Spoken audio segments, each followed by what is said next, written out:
Stress stress stress और फिर से इतना ज़्यादा स्ट्रेस।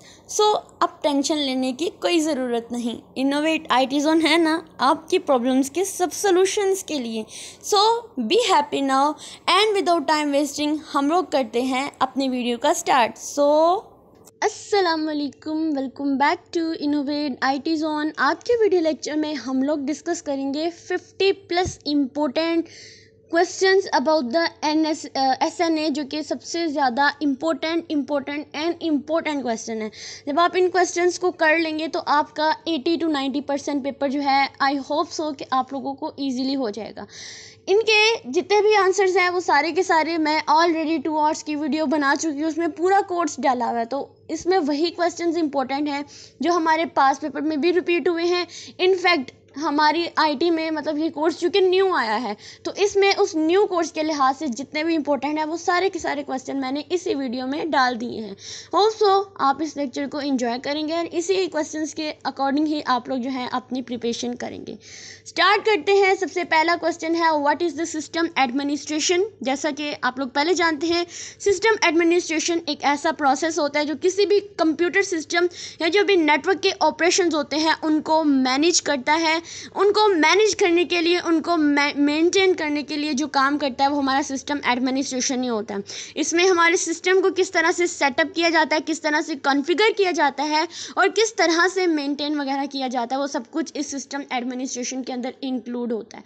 उसके बाद अगर हम लोग सेकेंड क्वेश्चन की बात करते हैं, what are the main responsibilities of the system administration. की मेन रिस्पॉन्सिबिलिटीज़ क्या होती हैं कि किस तरह से सिस्टम को इंस्टॉल करना है, किस तरह से सॉफ्टवेयर और हार्डवेयर को मैनेज करना है, सिस्टम के सिक्योरिटी को किस तरह से मेंटेन करना है, इसका बैकअप कैसे लेना है और सिस्टम के डाउन टाइम को किस तरह से मिनिमाइज करना है, वो सारा कुछ हमारे सिस्टम एडमिनिस्ट्रेशन की रिस्पॉन्सिबिलिटीज़ में आ जाता है। क्वेश्चन नंबर 3 है, what are the differences between the system administration and the network administration. System administration ज़्यादातर सर्वर्स, जो हमारे ऑपरेटिंग सिस्टम या जो भी सॉफ्टवेयर की मेंटेनेंस होती है इन पे फोकस करते हैं, यानी जो एक सिस्टम के अंदर होते हैं। जबकि जो नेटवर्क एडमिनिस्ट्रेशन होते हैं, जितने भी हमारे नेटवर्क डिवाइसेस होती हैं, जैसे राउटर्स हैं, स्विचेस वगैरह हैं और जितना भी नेटवर्क का इंफ्रास्ट्रक्चर होता है, इसको मैनेज करने के लिए हमारा नेटवर्क एडमिनिस्ट्रेशन काम करता है। उसके बाद क्वेश्चन नंबर हमारे पास आता है 4, how are the responsibilities and task of the both differences. अब ये जो सिस्टम और नेटवर्क एडमिनिस्ट्रेशन है, इनकी रिस्पॉन्सिबिलिटीज़ क्या होती हैं।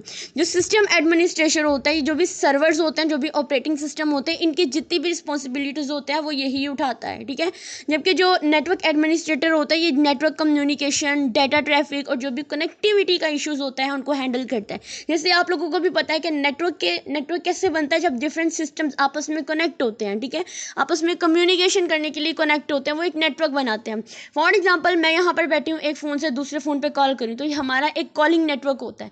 नेटवर्क का मतलब ही क्या होता है कि डिवाइसेस का आपस में कनेक्ट करके कम्युनिकेशन करना। इस चीज़ को हम लोग नेटवर्क एडमिनिस्ट्रेशन कहते हैं और इनको जो हैंडल करता है वो कौन है, नेटवर्क एडमिनिस्ट्रेटर। उसके बाद क्वेश्चन नंबर 5 है, what is the scope of the system administration and network administration. तो इनका हमारे पास स्कोप क्या है। जो सिस्टम एडमिनिस्ट्रेशन का स्कोप डाटा सेंटर्स या सर्वर्स और जो भी आईटी इंफ्रास्ट्रक्चर होता है उनको मैनेज करना होता है।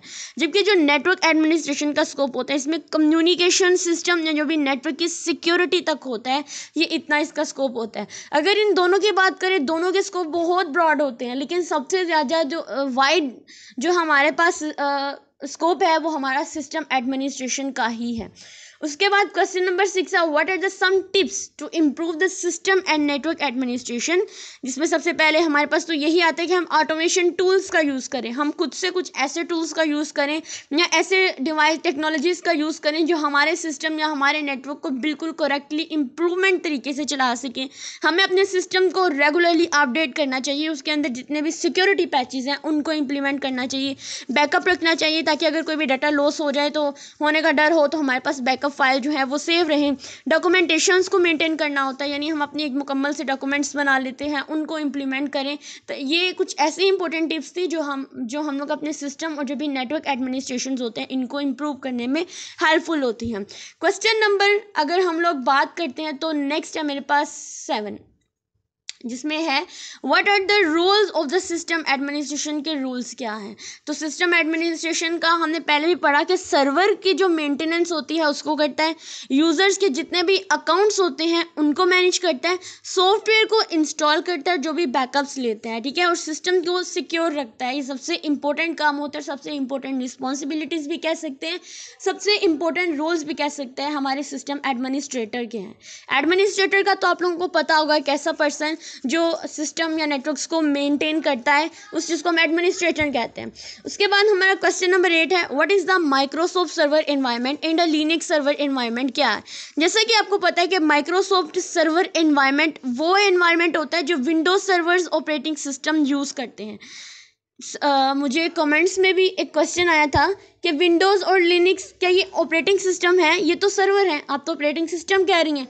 तो बहन या भाई जो भी है, मैं आपको ये कंफर्म कर दूं कि ये हमारे पास ऑपरेटिंग सिस्टम ही है। इनके वेरिएंट्स होते हैं, विंडो 10 एक ऑपरेटिंग सिस्टम है, विंडोज सर्वर एक ऑपरेटिंग सिस्टम है। आप लोगों को मैं ये बात कंफर्म कर दूं जिसका भी कमेंट्स था कि ये हमारे पास ऑपरेटिंग सिस्टम ही होते हैं, लिनक्स भी और विंडो, ये दोनों हमारे पास रहते ये सर्वर एनवायरनमेंट के अंदर है, लेकिन ये है क्या, ये ऑपरेटिंग सिस्टम बेस होते हैं, ठीक है। जैसे अगर मैं विंडोज सर्वर ऑपरेटिंग सिस्टम की बात करती हूँ, उसमें विंडो 10, 11 इस तरह की विंडोज़ आती हैं। जबकि लिनक्स सर्वर एनवायरनमेंट की बात करूँ तो वो जो लिनक्स बेस होती हैं, जो कमांड बेस होती हैं, ठीक है, यानी ऐसे लिनक्स ऑपरेटिंग सिस्टम पर जो रन होते हैं, जैसे हम यूबंटो की बात कर सकते हैं, सेंटोस की बात कर सकते हैं, या रेड हैट की बात कर सकते हैं। उसके बाद हमारे पास हमारा नेक्स्ट क्वेश्चन आता है what are the differences between these environments. तो इन इन्वायरमेंट्स के दरमियान में क्या डिफरेंस है, क्वेश्चन नंबर हमारा है ये 9th वाला। तो विंडोज सर्वर जो होता है ये यूज़र फ्रेंडली होता है, जैसे कि आपको पता है ये GUI यानी ग्राफिकल यूज़र इंटरफेस पर बेस होता है। जबकि जो लिनक्स सर्वर होता है वो ज़्यादा फ्लेक्सिबल होता है as compare to the window, क्योंकि ये कमांड लाइन बेस होता है, इसमें हम कमांड्स लिखते हैं। जैसे मैंने यूबंटो यूज़ किया था, एक पूरी की पूरी प्लेलिस्ट है इसके ऊपर, आपने देखा होगा कि मैंने यूबंटो के ऊपर जितने भी कोड किए थे, जितना भी मैंने उस पर काम किया था, वो सारे का सारा मैंने कमांड्स को टाइप करके किया। अगर मुझे इवन एक फोल्डर बनाना है तब भी मुझे कमांड लिखनी है, यानी ये एक सिक्योर है, सिक्योर आप ऑपरेटिंग सिस्टम कह सकते हैं as compare to the window. Window में तो मैं डायरेक्टली फोल्डर जो है वो क्रिएट कर लेती हूँ न्यू के ऑप्शन पे जाके, लेकिन वहाँ पे मुझे स्पेशल एक एक कमांड लिखनी पड़ती है, ठीक है। तो दोनों में डिफरेंस ये होता है कि ये इसमें जो लिनक्स होता है वो ज़्यादा सिक्योर होता है as compare to the window. Window graphical user interface होता है, यूज़र फ्रेंडली होता है, लेकिन जो लिनक्स होता है वो कमांड लाइन बेस होता है, ठीक है।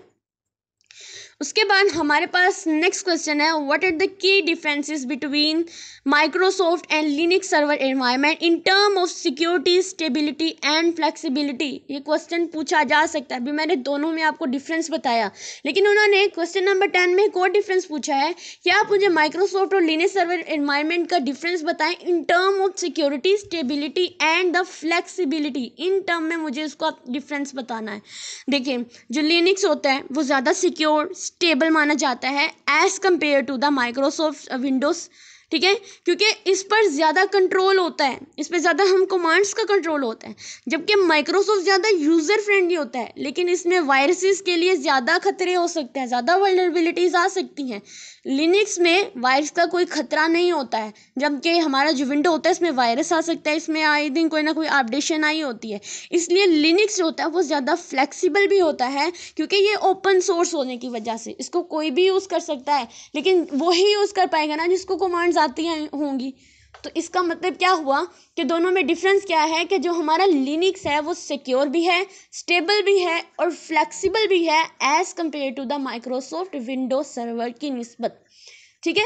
उसके बाद क्वेश्चन नंबर 11 पर चलते हैं। तो क्वेश्चन नंबर 11 है how is the process management different in Linux and Windows, यानी लिनक्स और विंडो में प्रोसेस मैनेजमेंट किस तरह से कैसे डिफरेंट हो सकता है। अब देखो, लिनक्स में process management command line tool के ज़रिए होता है, जैसे अगर आप PS टॉप या किल कमांड का यूज़ करते हैं। जबकि अगर आपको विंडोज़ में आपको GUI टूल जैसे टास्क मैनेजर हो गया, कमांड लाइन टूल जैसे टास्क लिस्ट होगी या टास्क किल होती है, इसका यूज़ करना पड़ता है। किल कमांड हम यूज़ करते हैं, जैसे मैं आपको फिर से रिकमेंड कर रही हूँ मेरी, अगर आपने यूबंटो की प्लेलिस्ट देखनी है तो आप ज़रूर देखें, इससे आपको बहुत ज़्यादा कमांड जो है वो इजीली याद भी हो जाएंगी। अदरवाइज़ इतना अभी इंपॉर्टेंट नहीं है, जब प्रैक्टिकल होंगे आप तब भी देख सकते हैं उसको, ठीक है। उसके बाद हमारे पास क्वेश्चन नंबर क्वेश्चन है what tools and command are used to monitor and manage the process in each. अब इन दोनों प्रोसेसेस में कौन कौन से टूल्स और कमांड जो है वो यूज़ होती हैं। अगर मैं बात करूँ लिनक्स में ज़्यादा जो यूज़ होती हैं वो PS यानी जितने भी टास्क होते हैं उन सबको लिस्ट करने के लिए हम PS का यूज़ करते हैं, टॉप का यूज़ करते हैं, स्टॉप का यूज़ करते हैं और किल कमांड का यूज़ करते हैं। जबकि जो विंडोज़ होते हैं उनमें हम लोग टास्क मैनेजर का यूज़ करते हैं, टास्क लिस्ट का यूज़ करते हैं और टास्क किल का यूज़ करते हैं। अब मैं अगर कमांड लाइन की बात करूँ तो मेरा जो CMD है वो चूँकि विंडो के ऊपर है, वो ग्राफिकल यूज़र इंटरफेस है, उसके ऊपर हम लोग कमांड लिखते हैं। अगर मैं वहाँ पे टास्क लिख के एंटर प्रेस करूँगी तो मेरे पास जितनी भी टास्क है उन सबकी लिस्ट आ जाएगी। अगर मैं उसको ख़त्म करना चाहती हूँ तो मैं टास्क किल करूँगी तो मेरी वो सारी कमांड जो है वहाँ से लिस्ट जो है जितनी भी टास्क की लिस्ट है वहाँ से ख़त्म हो जाएगी। तो ये काम होता है हमारे पास, हमारे जितने भी टूल्स होते हैं या कोई भी कमांड्स जिनको हम लोग यूज़ कर सकते हैं हम लोग दोनों प्रोसेसेस में। और नेक्स्ट क्वेश्चन है मेरे पास what are the reliable products and what is their important in system administration. Question number 13 है। तो रिलायबल प्रोडक्ट्स वो प्रोडक्ट होती हैं जो कंसिस्टेंटली हाई परफॉर्मेंस और स्टेबिलिटी देती हैं, यानी जो लॉन्ग टर्म तक चल सके। फॉर एग्जांपल अगर मैं कहीं पे लैपटॉप को बाय करने गई हूँ तो मैं उससे यही कहूँगी ना कि ये लैपटॉप ज़्यादा अर्से तक चले, इसकी वारंटी मुझे कोई 10-11 साल चाहिए, तो मैं उसके लिए रिलायबल प्रोडक्ट का ही यूज़ करूँगी। फॉर एग्जांपल अगर आप किसी शॉपिंग करने कोई भी शॉपिंग करने जाते हैं तो आप लोग वहाँ पे वो चीज़ें लेते हो जो ज़्यादा अर्से तक चलें, जो लॉन्ग टर्म तक आपके काम आए, वो चीज़ें रिलायबल प्रोडक्ट होती हैं, ठीक है। क्योंकि अच्छा एक ऐड चलता है, TV ऐड चलता है या YouTube ऐड चलता है, वहाँ पर क्योंकि डॉलेंस रिलायबल है, अच्छा मतलब वो फ्रिज की मशहूरी होती है, फ्रीज़र की मशहूरी होती है, तो उसमें वो कहते हैं रिलायबल, इसका मतलब होता है कि वो लॉन्ग टर्म तक चलने वाला है। आप इसी से ही एग्जांपल ले लें कि रिलायबल प्रोडक्ट्स ऐसी प्रोडक्ट्स होती हैं जो लॉन्ग टर्म तक चलती हैं और हमें हाई परफॉर्मेंस और स्टेबिलिटी देती हैं। अगर इनके इंपॉर्टेंस की बात करते हैं तो सिस्टम का जो भी डाउन टाइम होता है, यानी जल्दी जो ख़राब हो जाती चीज़ें उनसे बचाने और उनको जो भी स्मूथ ऑपरेशंस होते हैं उनको इंश्योर करना ही होता है। क्वेश्चन नंबर 14 की बात करें what is the server hardware costing. अब कॉस्टिंग का मतलब ये है कि सर्वर हार्डवेयर कॉस्टिंग में सर्वर के जो कंपोनेंट्स हैं जैसे प्रोसेसर है, रैम है, स्टोरेज है, पावर सप्लाई है, इसकी कॉस्ट का एस्टिमेशन होता है। यानी अगर कोई चीज़ आपने बाय करने जानी है तो आप लोग देखते हैं कि जैसे मैंने अगर एक कीबोर्ड लेने जाना है, हार्डवेयर में ही आता है कीबोर्ड, तो मैंने कीबोर्ड लेने जाना है तो मैं क्या करूँगी, देखूँगी कि इस पर कॉस्ट कितनी आ रही है। अगर मैं पूरा सिस्टम लेने जा रही हूँ तो मैं तब भी देखूँगी कि इसके ऊपर कॉस्ट कितनी आ रही है। वो चीज़ें चाहिए जो मुझे मिनिमम कॉस्ट में मिल जाएं और अच्छी मिल जाएं, ठीक है। सम टाइम ऐसा होता है कि कुछ चीज़ लेते हैं वो बहुत ज़्यादा महंगी हो जाती है लेकिन वो अच्छी भी नहीं निकलती है। फॉर एग्जांपल अगर हम लोग बात करते हैं, रियल लाइफ एग्जांपल ही ले लेती हूँ अमीर और गरीब में, तो जो गरीब होते हैं वो सस्ते कपड़े पहनते हैं और वो लॉन्ग टर्म तक उनको चलाते भी हैं, लेकिन जो अमीर होते हैं वो महंगे पहनते हैं, उनको लॉन्ग टर्म तक चलाते भी नहीं। इसका मतलब उनकी कॉस्ट जो है वो ज़्यादा आती है लेकिन चीज़ें जल्दी ख़राब भी हो जाती हैं, जबकि जो गरीब होते हैं एज़ कम्पेयर टू द उनकी निस्बत वो ठीक रहते हैं।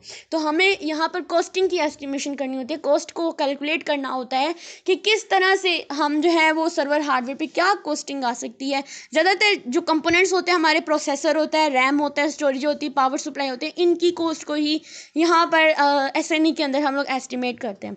अब नेक्स्ट क्वेश्चन है what factors are considered when calculating the cost of the hardware. जब आप हार्डवेयर की कॉस्ट कैलकुलेट करते हैं तो कौन कौन से फैक्टर कंसीडर किए जाते हैं। जैसे कि आप लोगों को पता है, मैंने भी बताया है कि इसमें प्रोसेसर की स्पीड और कोड्स को देखा जाता है, जो मेमोरी कैपेसिटी होती है उसको देखा जाता है, स्टोरेज टाइप क्या है, SSD है या HDD है या उनकी कैपेसिटी क्या है, पावर एफिशिएंसी क्या है और कूलिंग सिस्टम क्या है। समटाइम हमारा जो अंदर फ़ैन होता है हमारे की ये जो सिस्टम यूनिट होता है इसके अंदर हमारा फ़ैन होता है, तो फ़ैन ही होता है जो कूलिंग सिस्टम के लिए इम्पोर्टेंट होता है। अगर ये सिस्टम हमारा गर्म हो जाता है तो ये फ़ैन की वजह से ही कूलिंग हो जाता है। अगर ये ना चले, ये ठीक से काम ना करे तो इसका मतलब वो गर्म हो जाता है।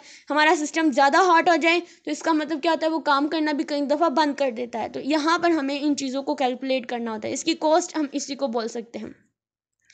नेक्स्ट क्वेश्चन है हमारे पास, what are the maintenance contract, question number 16 है, and the spare part, what is their role in server environment, server maintenance. तो मेंटेनेंस कॉन्ट्रैक्ट क्या होते हैं, वो एग्रीमेंट होते हैं जितने भी वेंडर के साथ सर्वर्स की रेगुलर सर्विसिंग के लिए होते हैं, यानी सर्विसिंग। देखो अगर यहाँ पे आपको स्पेयर पार्ट्स की बात बताती हूँ, तो ऐसी चीज़ें होती हैं जो जल्दी ख़राब हो जाती हैं और उनकी जगह पर हम जो नई चीज़ें लाते हैं। अगर मैं बात करती हूँ अपने सिस्टम की, मेरा कीबोर्ड ख़राब हो गया, अब ये तो नहीं ना कि मैं पूरा सिस्टम ही फेंक दूंगी कि कीबोर्ड ख़राब हो गया तो समझो सिस्टम ख़राब हो गया, नहीं भाई, ऐसा कुछ नहीं करना।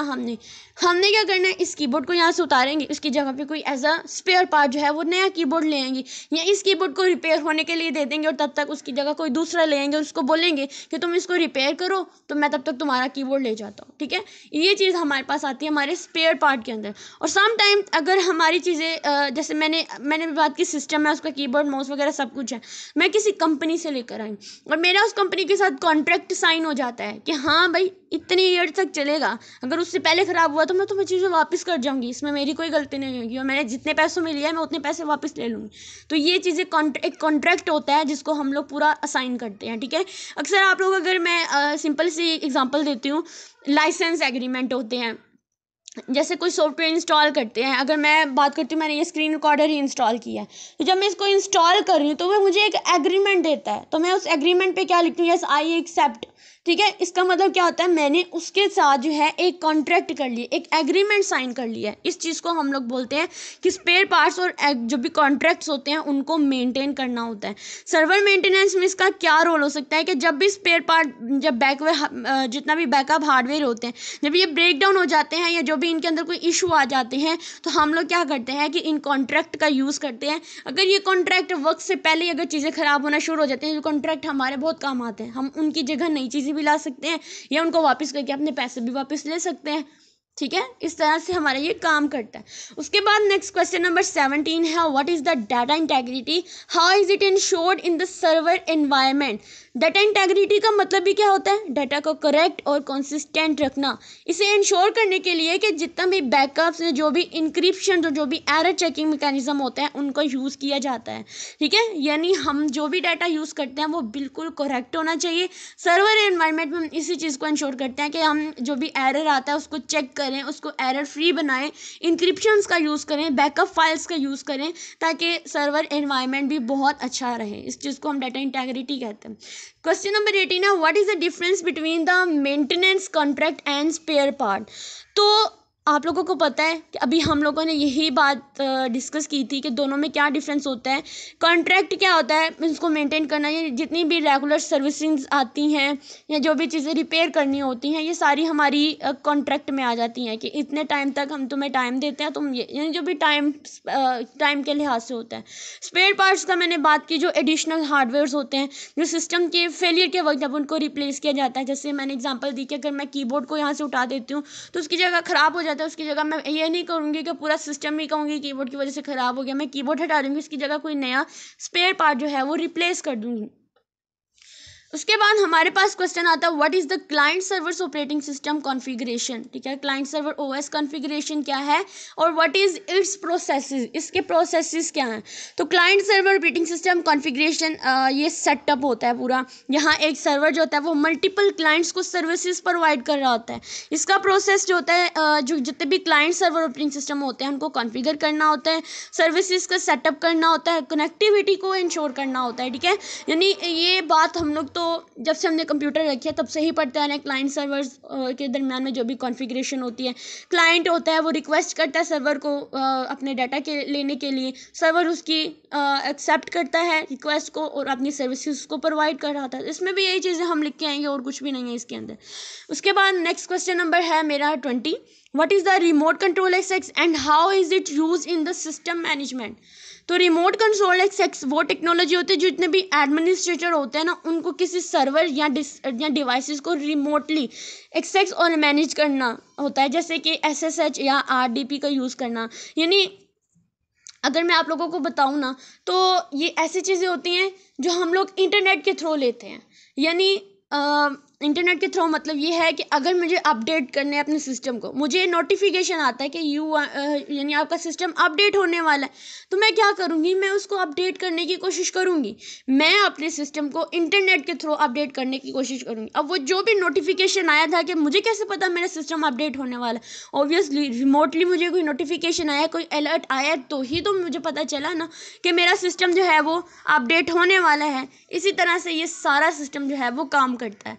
देन नेक्स्ट हमारे पास आता है what are the important attributes of an operating system, provide a short explanation of each attribute. अब आपने यहाँ पर ऑपरेटिंग सिस्टम के एट्रीब्यूट्स और उनकी इंपॉर्टेंस के बारे में आप लोगों ने यहाँ पे बताना है।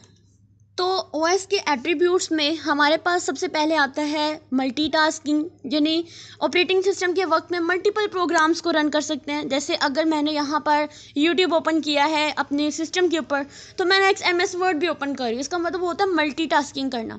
उसके बाद आता है मल्टी प्रोसेसिंग, यानी एक सिस्टम में 2 या ज़्यादा CPUs को सपोर्ट करना। मल्टी यूज़र यानी मल्टीपल यूज़र्स को एक ही सिस्टम पर स्टिमुलेट करना, ठीक है, एक ही जैसे काम करना, इसको तो मल्टी यूज़र्स होते हैं। एक ही सिस्टम पर जब मल्टीपल मैं काम कर रही हूँ, मेरी बहन काम कर रही है, मेरा क्लाइंट काम कर रहा है, ये सारे जब एक ही चीज़ पे काम कर रहे होते हैं वो मल्टी यूज़र्स होते हैं। उसके बाद होता है मेमोरी मैनेजमेंट, यानी डिफरेंट जिसमें जितनी भी मेमोरी होती है उसको इफेक्टिवली मैनेज करना। जितनी भी अवेलेबल मेमोरी होती है उसके अंदर रहते हुए हम उसको इफेक्टिवली जब मैनेज करते हैं तो वो हमारी मेमोरी में आ जाता है, और ये हमारे पास ऑपरेटिंग सिस्टम के एट्रीब्यूट्स हैं। डिवाइस मैनेजमेंट होता है, जैसे इनपुट आउटपुट डिवाइसेस को कंट्रोल करना, जैसे प्रिंटर हो गया या डिस्क हो गया। और सिक्योरिटी, यानी जितने भी अनऑथराइज एक्सेस होते हैं इनको प्रिवेंट करना, सिस्टम की इंटेग्रिटी को मेंटेन करना वगैरह शामिल होता है। उसके बाद हमारे पास नेक्स्ट क्वेश्चन नंबर 22 है, जिसमें what is the Linux installation and what is the verification process. तो लिनक्स इंस्टॉलेशन का आपको पता है, मैंने जो 2 आवर्स की वीडियो थी उसके नोट्स में भी अवेलेबल है, और इनफैक्ट इनके जो सोल्यूशन है उनके अलग से नोट्स भी मैं आपको प्रोवाइड कर दूंगी। तो अगर आप लोगों ने इन सब क्वेश्चंस के लिए, जितने भी मेरे पास रिमेनिंग क्वेश्चंस रह गए हैं जैसे आपको स्क्रीन पे शो हो रहे हैं, इन सब क्वेश्चन के PDF जो हैं वो मैं और शेयर कर दूंगी आपको अपने व्हाट्सएप चैनल में। इनफैक्ट जो मेरे व्हाट्सएप चैनल में नहीं है, मैं उनको यहाँ पर नीचे जो फर्स्ट कमेंट होगा वहाँ पर मैं अपना व्हाट्सएप चैनल पिन कर दूँगी, ठीक है। उस कमेंट को आप लोग जाए और मेरे व्हाट्सएप चैनल को ज्वाइन कर लें, तो इन सारे क्वेश्चंस के जो आंसर्स हैं वो भी आपको वहीं पर ईजिली मिल जाएंगे। तो ये सारी वही चीज़ें हैं जो थोड़ी थोड़ी कोडिंग बेस, कमांड बेस भी हैं, और थोड़ी थोड़ी इनकी एक्सप्लेनेशन। लेकिन मैं आपको फिर बता दूं कि टाइम वेस्ट नहीं करेंगे, ऑलरेडी मैं उस पर आपको एक्सप्लेन कर चुकी हूं। तो क्यों ना अब हम लोग जो हमारा सबसे इम्पोर्टेंट काम जो रह गया है इसके अंदर, वो आता है कॉन्फ़िगरेशन। कॉन्फ़िगरेशन में हमारे पास जो है वो हमारी आउटलाइन के लास्ट वाले ये टॉपिक्स हैं कॉन्फ़िगरेशन करना, जिसमें FTP, HTTP, ये जैसे जितने भी मेरे पास सर्वर्स आते हैं उनको कॉन्फ़िगर करना वगैरह जो है इसके अंदर इंक्लूड है। तो अगर हम लोग इनको कर लेते हैं ना कॉन्फ़िगरेशन, तो आपके जो लॉन्ग क्वेश्चंस हैं वो काफ़ी हद तक क्लियर हो जाएंगे।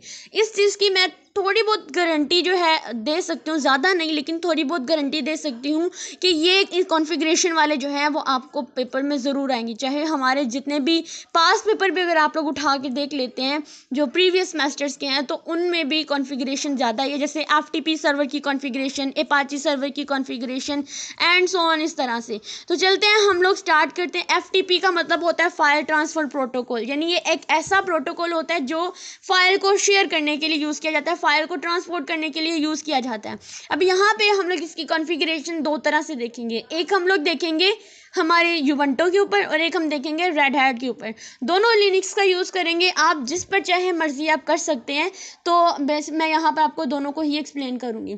सबसे पहले आप लोगों ने याद रखना है, जब FTP सर्वर की कॉन्फ़िगरेशन करनी है तो कॉन्फ़िगरेशन करने के लिए उसमें जो उसका नाम यूज़ होगा वो ये नाम यूज़ होगा, ठीक है, यानी VSFTPD। इसका मतलब होता है, VSFTP का मतलब होता है वेरी सिक्योर FTP डोमेन, ठीक है, यानी वेरी सिक्योर FTP डोमेन जो है इसका आप लोगों ने यहाँ पर यूज़ करना है। इसका मतलब होता है आपने FTP सर्वर को ही इंस्टॉल करना है। सबसे पहले आपने अपना जो यूबंटो है उसको ओपन करना है, उसका टर्मिनल ओपन करना है। टर्मिनल ओपन करने के बाद आप लोगों को सबसे पहले उसको अपडेट करना है। अपडेट करने के लिए लिखेंगे sudo apt-get अपडेट, लिखेंगे, आपका यूबंटो अपडेट होना शुरू हो जाएगा। अपडेट होने का मतलब क्या होता है, उसके अंदर जितने भी पैकेजेस वगैरह होते हैं वो दोबारा से अपडेट होना शुरू हो जाएंगे। उसके बाद आप लोगों ने अपना FTP सर्वर इंस्टॉल कर लेना है। मैं आपको फिर से बता रही हूँ कि FTP सर्वर जब आप लोगों ने इंस्टॉल करना है तो उसका नाम है VSFTPD, यानी वेरी सिक्योर FTP डोमेन। ठीक है, आप लोगों ने इसको इंस्टॉल करना है इस कमांड का यूज़ करते हुए। देन आप लोगों ने क्या करना है, उसको अब करना है कॉन्फ़िगर। कॉन्फ़िगर करने के लिए आप लोगों को सिंपल लिखना है सुडो नैनो कमांड यूज़ करनी है, स्लैश जो है ना ETC स्लैश देनी है, और आप लोगों ने जो FTP जो सर्वर आप लोगों ने इंस्टॉल किया है उसका नाम क्या था, मैं फिर से बता रही हूँ। हर एक का नाम अलग अलग होगा, DHCP का नाम अलग होगा, सर्वर का नाम जो DNS है उसका नाम अलग होगा, अपाचे सर्वर का नाम अलग होगा। आपने इन नाम को अच्छे से याद करके जाना है। मैं आपको फिर से बता रही हूँ, ये आप लोगों ने ये नहीं करना कि सुडो जो आप लोगों ने कमांड लिखी sudo apt get install FTP, no, आपने लिखना है VSFTPD। ये इसका नाम है, इस सर्वर का नाम है जिसको आपने इंस्टॉल करना है। देन आपने उसको कॉन्फ़िगर करना है। अगर आप ये एक सिंपल FTP कर लेते हैं ना, तो देन आपको जो आगे आने वाले सर्वर्स हैं उनकी भी सेटिंग इसी तरह से मिलेगी। जब आप इसको कॉन्फ़िगर करने के लिए एंटर प्रेस करते हैं तो आपके पास कुछ इस तरह से एक फाइल ओपन होती है। ये जो चीज़ हैश वाले की इधर है, ये सारे कमेंट्स होते हैं। यहाँ पर आपको आएगा एनोनिमस एनेबल करना है, तो आपने कहना है नहीं, यानी मुझे एनोनिमस लॉगिन नहीं करना है, मुझे सिर्फ रजिस्टर्ड यूज़र ही इसको यूज़ कर सकते हैं, इसलिए मैंने इसको एनेबल नहीं किया। ठीक है, उसके बाद आता है लोकल एनेबल। तो आप क्या लोकली अलो करोगे कि इसको यूज़र यूज़ कर सके, कोई भी यूज़र इसको लोकली यूज़ कर सके, तो आपने येस कह देना है। उसके बाद राइट एनेबल, तो आपने येस कर देना है, यानी कि हर कोई इसमें मॉडिफाइंग भी कर सकता है, इसको यूज़ भी कर सकता है, अपनी फाइल को अपलोड भी कर सकता है, इसके लिए आपने इसको भी एनेबल कर दिया। देन आता है 4 root CH root local user, yes, यानी ये होती है कुछ रिस्ट्रिक्शंस होती हैं कि आप लोग क्या होम डायरेक्टरीज में यूज़र्स के लिए कुछ रिस्ट्रिक्शंस ऐड कर सकते हैं, तो आपने येस कर देना है। ये कुछ यानी जब आपने ये वाली कमांड लिख के एंटर प्रेस किया तो आपके पास कुछ इस तरह से ये कॉन्फ़िगरेशन फाइल जो है वो ओपन हुई है। वहाँ पर आप लोगों ने इन चीज़ों को अलाउ करना है। और फिर मैं बता दूं कि ये जो चीज़ें हैं, ये वाला इतना इतना पोर्शन, सॉरी, ये जो साइड वाला हैश के दूसरे वाला है, ये मेरे पास होता है कमेंट्स। ठीक है, इसको मैं थोड़ा जूम इन कर देती हूँ। इसको हम बोलते हैं, ये हमारे पास क्या है, ये हमारे पास कमेंट्स है। उसके बाद हम लोग नेक्स्ट चलते हैं। तो नेक्स्ट आता है start and enable the server. अब आपने सर्विस को इंस्टॉल एनेबल करना है। तो सबसे पहले एनेबल करने के लिए आप सबसे पहले इसको स्टार्ट करते हैं। स्टेप 1 आप लोगों ने याद रखना है, अपने सिस्टम अपना जो यूबंटो है उसके टर्मिनल पे आपने जितने भी पैकेजेस हैं उसको अपडेट करना है। उसके लिए आपको क्या कमांड लिखनी थी, sudo apt get update लिखना है। उसके बाद आपने FTP सर्वर को इंस्टॉल करना है। इंस्टॉल करने के लिए आपने sudo जो लिखना है apt get लिख के इंस्टॉल लिख के, और FTP सर्वर का नाम क्या था, VSFTPD, यानी वेरी सिक्योर FTPD जो है डोमेन जो है, ये आप लोगों ने इंस्टॉल कर लिया। उसके बाद आपने उसको कॉन्फ़िगर करना है। कॉन्फ़िगर करने के लिए sudo nano और स्लैश डाल के ETC लिखना है, और फिर स्लैश डाल के आप लोगों ने क्या लिखना है कि आप लोगों ने जो FTP है डॉट यानी VSFTPD.config लिखना है। तो आपके सामने कुछ इस तरह से जो है वो कॉन्फ़िगरेशन फाइल ओपन हो जाएगी। यहाँ पे आपने अपनी मर्जी से उनको एनेबल, डिसेबल, अलाउ जो भी करना है वो आपने करना है। उसके बाद आपने उसको स्टार्ट करना है, अपना FTP सर्वर को, उसकी सर्विसेज को स्टार्ट करने के लिए आपने क्या लिखना है, sudo systemctl start VSTPD। ठीक है, यानी अब आप लोगों ने क्या किया, इसको आप लोगों ने अब स्टार्ट कर दिया। उस स्टार्ट करने के बाद आपने इसको एनेबल कर देना कि हाँ अब तुम फाइल शेयरिंग के लिए एनेबल हो, तुम कुछ भी कर सकते हो। देन उसके बाद मेन चीज़ आती है सिक्योरिटी। सिक्योरिटी के लिए जब भी आपने किसी भी सर्वर को इंस्टॉल करना है, उसको कॉन्फ़िगर करना है, उसको स्टार्ट इनेबल करना है, उसके बाद आपने उसको उस पर सिक्योरिटी लगानी है। उसकी सिक्योरिटी के लिए मैं यहाँ पर यूज़ कर रही हूँ फायरवॉल कॉन्फ़िगरेशन, क्योंकि जब फाइल सेंड करना और फाइल शेयरिंग हो रही है ना, फाइल आ जा रही है, तो इसका मतलब उसमें FTP ट्रैफिक होती है। उस ट्रैफिक को आपने अलाउ करना है कि हाँ भाई तुम अलाउ हो, तुम इस पोर्ट के ऊपर TCP यानी इस चीज़ के ऊपर जो है ये प्रोटोकॉल है, यहाँ पर तुम्हें मैंने अलाउ कर दी है। उसके लिए आपने क्या लिखना है, sudo UFW, यानी ये फायरवॉल को रिप्रेजेंट कर रहा है, अलाउ कर दिया इस पोर्ट पे आकर अपना प्रोटोकॉल को। और अगर आपने फायरवॉल की सेटिंग को रीलोड करना है तो आपने sudo UFD रीलोड लिख देना है। सिंपल, देखिए कितना सिंपल सा हमारा एक सर्वर हो गया, एक सर्वर की कॉन्फ़िगरेशन होगी। अब चलते हैं नीचे दूसरे सर्वर की तरफ। अब ये मैंने ये वंटो के ऊपर की थी। DHCP सर्वर को इंस्टॉल करने के लिए सबसे पहले तो मैं आपको बता दूं कि आपने DHCPD के नाम से इसको आपने इंस्टॉल करना है। अदरवाइज अगर इसका जो पूरा नाम है वो आता है ISC DHCP सर्वर, ये इसका नाम है ISC DHCP सर्वर, ठीक है। तो आपने sudo apt get install same वही लिखना है जैसे आपने इंस्टॉल किया था अपने FTP सर्वर को, तो इसका भी आपने नाम जो है वो याद रख लेना है। मैं फिर से आप लोगों को बता रही हूँ कि आपने इनके नाम जो है वो याद रखने हैं। FTP के लिए मैं रिपीट कर रही हूँ, आप लोग भी रिपीट करते जाएं। FTP के लिए क्या है हमारा VS FTPD, तो DHCP के लिए क्या है ISC DHCP सर्वर, ठीक है। आप सिंपल DHCP भी लिख सकते हैं, ये इसके वेरिएंट के लिहाज से। उसके बाद आपने कॉन्फ़िगर करना है, तो सेम वही तरीका sudo nano etc DHCP और DHCPD.config करके आपने इसको कॉन्फ़िगर करना है। जब आप इसको कॉन्फ़िगर करके एंटर प्रेस करते हैं तो आपके पास इसकी कॉन्फ़िगरेशन फाइल इस तरह से ओपन हो जाती है। इसकी कॉन्फ़िगरेशन फाइल ओपन होने का मतलब क्या है कि आपके जो सबनेट है, क्योंकि DHCP सर्वर ऐसा सर्वर होता है जो ऑटोमेटिकली IP असाइन कर देता है, उसका जो भी सबनेट मास्क होता है वो ऑटोमेटिकली हर चीज़ जो है वो अपने रेंज के लिहाज से ही उसको सेट कर देता है। उसमें राउटर्स ऑप्शन क्या है, डोमेन नेम सर्वर क्या है, हर चीज़ को वो ऑटोमेटिकली अलो कर देता है उसकी कॉन्फ़िगरेशन में। तो यहाँ पे बता रहा है कि उसका जो सबनेट जो है वो सबनेट यानी कि जो नेटवर्किंग किया उसके अंदर वो 92.68.1. है, इसका सबनेट मास्क ये है। इसकी रेंज जो है वो यहाँ से बता रहा है कि आपकी 192.168.1.100 से स्टार्ट होकर 200 तक इसकी रेंज आ रही है। ये IP रेंज होते हैं DHCP सर्वर के लिए। देन उसके बाद राउटर्स के ऑप्शन बताइए। राउटर आपको पता है कि जो हमारा गेटवे होता है, डिफ़ॉल्ट गेटवे, वो इसका ये है। देन उसके बाद आता है ऑप्शन डोमेन नेम सर्वर, ठीक है। ये DNS सर्वर जो है वो इस चीज़ के लिए इसने अलाउ कर दिया है। उसके बाद जब हमने कॉन्फ़िगरेशन कर ली, स्टेप 3 हमारा आता है उसको स्टार्ट एंड इनेबल करना। तो स्टार्ट भी सिंपल, सारी चीज़ें वही हैं। sudo systemctl लिखा और सर्वर का हमने नाम लिख दिया। sudo systemctl enable लिख के हमने इसको भी सर्वर को एनेबल कर दिया। अब मैंने इस पर भी फायरवॉल लगाना है, तो फायरवॉल DHCP सर्वर क्योंकि ऑटोमेटिकली ही हर चीज़ अपनी नेटवर्किंग वगैरह IP एड्रेस वगैरह साइन करता है, तो उसके लिए जो चीज़ मैंने अलाउ करनी है फायरवॉल के लिए वो मैंने 67 पोर्ट करनी है और UDP प्रोटोकॉल जो है वो मैंने इसके अंदर अलाउ करना है। उसके बाद हम इसको रीलोड करेंगे इसकी अगेन सेटिंग के लिए। तो ये स्टेप आप लोगों ने फिर से याद रख लेने हैं। मैं प्लीज़ आप लोगों को कह रही हूँ कि ये स्टेप बहुत आसान है। 3 से 4 स्टेप हैं हर सर्वर के अंदर।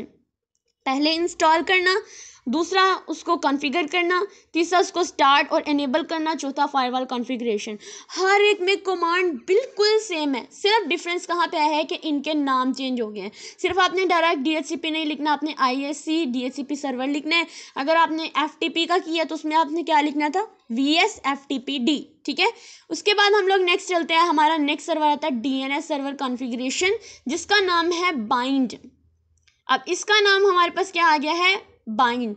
क्योंकि ये काम क्या करता है, ये काम ये करता है कि जो भी हम लोग इसको, जैसे मैंने गूगल पे लिखा हेलो वर्ल्ड लिखा, गूगल पे मैंने हेलो वर्ल्ड लिखा, तो बैकएंड पे जाके ये इसको IP एड्रेस के अंदर कन्वर्ट कर देता है। यानी ऐसा सर्वर होता है जो डायरेक्ट IP एड्रेस के अंदर जाके चीज़ों को कन्वर्ट कर देता है, वो हमारा होता है, हमारा DNS सर्वर होता है, जो डोमेन नेम सिस्टम होता है, ठीक है। तो ये इसको इंस्टॉल करने के लिए sudo apt get install bind 9 लिखेंगे। आप इस पूरे को बेशक ना लिखें, आप लोग सिर्फ और सिर्फ बाइंड 9 तक भी लिखेंगे तो इसका मतलब हमारा सर्वर इंस्टॉल हो जाएगा।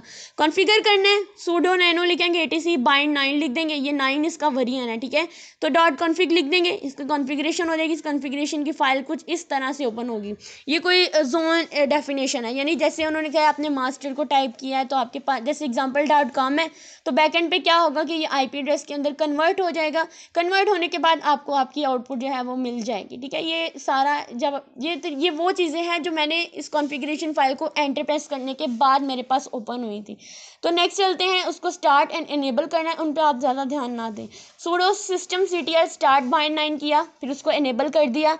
देन उसके लिए चूँकि मैंने ये बताया कि ये पहले नेम, हम कोई नेम लिखते हैं, जैसे मैंने इनोवेट IT ज़ोन गूगल पे लिखा, तो बैकएंड पे DNS सर्वर ने क्या काम किया कि जाकर उसको कन्वर्ट कर दिया IP एड्रेस के अंदर, और मेरे IP पे गया, जिस इंटरनेट पे मैं उसको यूज़ कर रही हूँ, जिस IP पे मैं इसको यूज़ कर रही हूँ, वो आपके सामने रिप्रेजेंट हो जाएगा, मेरा चैनल आप लोगों के सामने आ जाएगा। तो इसके लिए एक TCP का यूज़ कर रही हूँ, यानी जितनी भी DNS की TCP ट्रैफिक होती है उस चीज़ को अलाउ कर रही हूँ पोर्ट 53 पे। उसके बाद मैं इसको एक और UDP पे भी अलाउ कर रही हूँ, यानी इसमें FTP और DHCP दोनों सर्वर, दोनों के जो प्रोटोकॉल्स हैं वो मैं इसके अंदर यूज़ कर रही हूँ। देन हम लोग फायरवॉल की सेटिंग को रीलोड कर देंगे। फिर से वही चीज़ें, सेम चीज़ें, कॉन्फ़िगरेशन भी वैसे करनी है, इंस्टॉल भी वैसे करना है। तो इसका नाम क्या हुआ हमारे पास, इसका नाम था bind9। आप लोगों को मैं फिर से रिपीट करा दूं, अभी हमने पढ़ा FTP सर्वर की कॉन्फ़िगरेशन, तो उस कॉन्फ़िगरेशन के लिए मेरे पास नाम क्या था, VSFTPD, ठीक है। सो हमने पढ़ा सर्वर DHCP सर्वर की कॉन्फ़िगरेशन, उसका नाम क्या था, ISC DHCP, ठीक है। उसके बाद मैंने क्या नाम पढ़ा, DNS पढ़ा, उसका नाम क्या था, bind9। अब मेरे पास आता है मेरा Apache server configuration. Apache server configuration, इसका नाम वही है, अपाची 2 ही नाम, जो 2 और 9 ये सारी चीज़ें इसके वेरिएंट्स हैं, ठीक है। तो अपाची सर्वर क्या काम करता है कि जो भी मेरे पास आता है ना HTTP पे, यानी इंटरनेट के ऊपर जो चीज़ें मैंने, आप ये बात कह सकते हैं कि DB डेटाबेस वगैरह सब कुछ जो होता है, जैसे क्लाइंट और सर्वर के दरम्यान में कॉन्फ़िगरेशन करना, उनके दरम्यान में कम्युनिकेशन करना, ये सब कुछ हमारा अपाची सर्वर होता है। HTTP प्रोटोकॉल का ये यूज़ करता है। इसको इंस्टॉल करेंगे सेम उसी तरीके से, इसको कॉन्फ़िगर करेंगे सेम उसी तरीके से, देन उसके बाद कॉन्फ़िगर करने के बाद एंटर प्रेस करेंगे तो ये चीज़ जो है, ये इसकी जो कॉन्फ़िगरेशन फ़ाइल ओपन होती है, ठीक है। अगर इस पर गौर ना करें तो नथिंग एल्स, आप लोगों ने सिर्फ इनके स्टेप भी याद रख लेंगे तो वेल एंड गुड। उसके बाद आता है start and enable the service. तो सर्विस को आपने स्टार्ट किया, उसको इनेबल कर लिया, बिल्कुल उसी तरह से फिर आपने इसके ऊपर जो कॉन्फ़िगरेशन लगानी है, इसके ऊपर अपाची प्रोटोकॉल का ही यूज़ करना है। ये जितनी भी HTTP ट्रैफिक होती है उसको अलाउ करता है, और जितनी भी फायरवॉल सेटिंग है उसको देन ये अलाउ कर देता है। अब हम बात करेंगे रेड हैट का यूज़ करते हुए। देखो वहाँ पर हम लोग यूज़ कर रहे थे APT, sudo apt get, इसका यूज़ कर रहे थे। लेकिन रेड हैट और उसमें क्या डिफरेंस आया, सिर्फ ये आया कि वहाँ पे हम लोग, यहाँ पे हम लोग यम का यूज़ करेंगे, ठीक है। यहाँ पे हम लोग यम का यूज़ करेंगे, और वहाँ पे हम लोगों ने किस चीज़ का यूज़ किया था, APT get का यूज़ किया था। तो FTP सर्वर का नाम वही रहेगा यहाँ पे, VSFTPD। देखो मैं ये फाइल जो है ये मैं आपको ज़रूर शेयर कर दूंगी विद द जितने भी ऊपर 54 या 50+ क्वेश्चन थे, उन सब के आंसर समेत मैं आपको अपने व्हाट्सएप चैनल, जिसका लिंक मैं आपको फर्स्ट कमेंट के अंदर जो है वो पिन कर दूंगी, ताकि आप लोग जो है वो इजीली मेरे चैनल पर जा सकें। इनके नोट्स मैं ज़रूर शेयर करूंगी, लेकिन आप लोगों की ईजीनेस के लिए मैंने ये लेक्चर्स बनाए हैं। तो इसका नाम वही है, VSFTPD। इसको इंस्टॉल करेंगे sudo yum install FTP। देखो मैं आपको फिर से बता रही हूँ कि जब मैं प्रैक्टिकल करवाऊंगी तो तब मैं आपको रेड हैट एंड यूबंटू दोनों को साथ साथ लेके चलूँगी। उसके बाद कॉन्फ़िगरेशन करेंगे, देखिए कॉन्फ़िगरेशन भी सेम उसी तरीके से, sudo nano, इसमें कोई डिफरेंस नहीं आया। इसको स्टार्ट भी वैसे करेंगे, इसको इनेबल भी हम लोग बिल्कुल वैसे ही करेंगे। इसमें मैंने अगर फायरवॉल कॉन्फ़िगरेशन करनी है तो जस्ट मुझे क्या डिफरेंस आया इसके अंदर, कि मैं यहाँ पे फायरवॉल पूरा लिखूंगी, वहाँ पे मैं UFW लिखती थी, तो यहाँ पे मैंने फायरवॉल पूरा लिखा, और इसमें मैंने लिख दिया CMD permanent add service FTP, यानी FTP जो सर्विस ट्रैफिक थी वो मैंने यहाँ पे अलाउ कर दी, और फायरवॉल CMD। सिर्फ फायरवॉल कॉन्फ़िगरेशन की जो सेटिंग थी उसमें डिफरेंस आया है, बाकी इसके इंस्टॉलेशन में डिफरेंस आया, बाकी सब कुछ इसमें सेम है। इसी तरह से इसमें अगर DHCP सर्वर की बात करते हैं तो DHCP सर्वर में इसका यहाँ पर जो रेड हैट है वहाँ पे इसका नाम आया DHCP, सिंपल। देखिए कितना सिंपल सा है। इसमें sudo yum install DHCP लिखेंगे, जबकि वहाँ पे हम लिखे थे ISC DHCP लिख रहे थे। इसके बाद कॉन्फ़िगरेशन भी सेम उसी तरह से लिखेंगे। कॉन्फ़िगरेशन फाइल में आ रहा है कि हाँ इसको हमने ये IP एड्रेस साइन कर दिया, ये हमने सब नेट मास्क दे दिया, ये हमने इस रेंज में है, इसका एक डिफ़ॉल्ट गेटवे यहाँ सेट किया, DNS सर्वर यहाँ पे सेट कर दिया। उसके बाद हमने इसको स्टार्ट एंड इनेबल कर लिया सेम उसी तरीके से DHCP लिख के। फिर मैंने आपको बताया कि जब हम लोग कॉन्फ़िगरेशन करते हैं फायरवॉल की तो वहाँ पर हम लोग सिर्फ सिंपल लिखते थे UFW, ठीक है, और आगे हम उस प्रोटोकॉल का या पोर्ट नंबर दे देते थे। तो यहाँ पे हम लोग ने जो लाइन याद करनी है वो firewall CMD permanent add service को लिखना है, इसको याद करना है, और याद करने के बाद उसके बाद हमने ये लिख देना DHCP, यानी DHCP ट्रैफिक को मैंने अलाउ कर दिया है, और उसके बाद अगर मुझे रीलोड करना है तो सिंपल CMD लिख के रीलोड कर देना है, ठीक है। देखा कितना आसान था। उसके बाद मैंने बात की थी DNS सर्वर का, तो उसका नाम था बाइंड। तो यहाँ पर भी आप लोगों ने यम इंस्टॉल bind9 लिख दें, या जो भी लिखना है आपने वो लिख दें। ये तो उनके वेरिएंट्स के लिहाज से मैंने आप लिखा है, आप यहाँ पे बाइंड लिख देंगे। उसके बाद इसको कॉन्फ़िगर करेंगे। कॉन्फ़िगर करने का तरीका भी सेम वही है, इसको इनेबल एंड स्टार्ट करने का तरीका भी आपका सेम वही है, सिर्फ फायरवॉल में आपकी सेटिंग हुई है firewall CMD permanent add service लिख के DNS की सर्विस जो है वो मैंने इसके अंदर ऐड कर दी है। देन उसके बाद हमारे पास लास्ट आता है अपाची सर्वर कॉन्फ़िगरेशन। फिर से अच्छा, वहाँ पर जो था यूबंटो के अंदर मैं यूज़ कर रही थी अपाची 2, ठीक है। लेकिन यहाँ पर चूँकि मैंने उसमें बात की थी, उसमें हम HTTP प्रोटोकॉल के थ्रू उसमें ट्रैफिक वगैरह कंट्रोल कर रहे थे। यहाँ पर जो मैंने अपाची सर्वर का नाम यूज़ किया वो है HTTPD। दोनों में थोड़ा सा डिफरेंस आ गया, इनके इंस्टॉलेशन में डिफरेंस आया, बाकी कॉन्फ़िगरेशन देखिए सेम है, sudo nano http। जो कॉन्फ़िगरेशन में तो हम चलो नाम वही लेते हैं जो हम लोगों ने इसको इंस्टॉलेशन में लिया होता है। उसके बाद जब इन करेंगे उसके बाद हमारे पास एक वर्चुअल होस्ट सेटअप ओपन हो जाता है, कॉन्फ़िगरेशन फाइल को एंटर प्रेस करेंगे तो ये चीज़ ओपन हो जाती है, ठीक है। उसके बाद देखिए स्टार्ट एंड इनेबल करेंगे अपने अपाची सर्वर को, जो HTTPD के नाम से मैंने इसमें इंस्टॉल किया था, उसको इनेबल करेंगे। उसमें हम लोग सिंपल फायरवॉल जो है वो अप्लाई कर देंगे, firewall CMD permanent add service, और आगे जो मैंने इंस्टॉल किया था उसका नाम दे देंगे। ये हमारी कॉन्फ़िगरेशन थी और कंप्लीट कॉन्फ़िगरेशन मैंने आपको बताई है हमारी आउटलाइन के अकॉर्डिंग। मुझे पूरी उम्मीद है कि आप लोगों को इसमें किसी किस्म की कोई प्रॉब्लम नहीं हुई होगी। मैं आपको फिर से बता दूं कि ये नाम और कहाँ पर कैसे यूज़ करने हैं ये आप लोगों को अच्छे से याद रखने हैं। जैसे मैं रिपीट कर दूं फिर से, FTP का नाम क्या था, यूबंटो एंड रेड हैट दोनों में उसका नाम क्या था मेरे पास, VSFTPD। जबकि DHCP का सर्वर वहाँ पे था ISC DHCP, और यहाँ पर इसका नाम क्या था, सिंपल DHCPD, ठीक है। उसके बाद DNS सर्वर की बात कितने तो दोनों में DNS सर्वर का नाम बाइंड था। जबकि अपाची सर्वर में बात करें तो यूबंटो में वो सिंपल अपाची 2 के नाम से था, यानी उसका वेरिएंट था 2। और अगर यहाँ पे बात करते हैं अपने रेड हैट में तो यहाँ पे आपको सिंपल HTTP लिखना है। होप सो ये लेक्चर आप लोगों के लिए हेल्पफुल रहा होगा। इनके सॉल्यूशंस और इनके जो PDF के नोट्स हैं वो अपने व्हाट्सएप चैनल में दे दूंगी, लिंक आपको फर्स्ट कमेंट में पिन किया हुआ मिल जाएगा। और वीडियो अच्छी लगी हो वीडियो को लाइक करें, चैनल को सब्सक्राइब करें, and best of luck for your exam.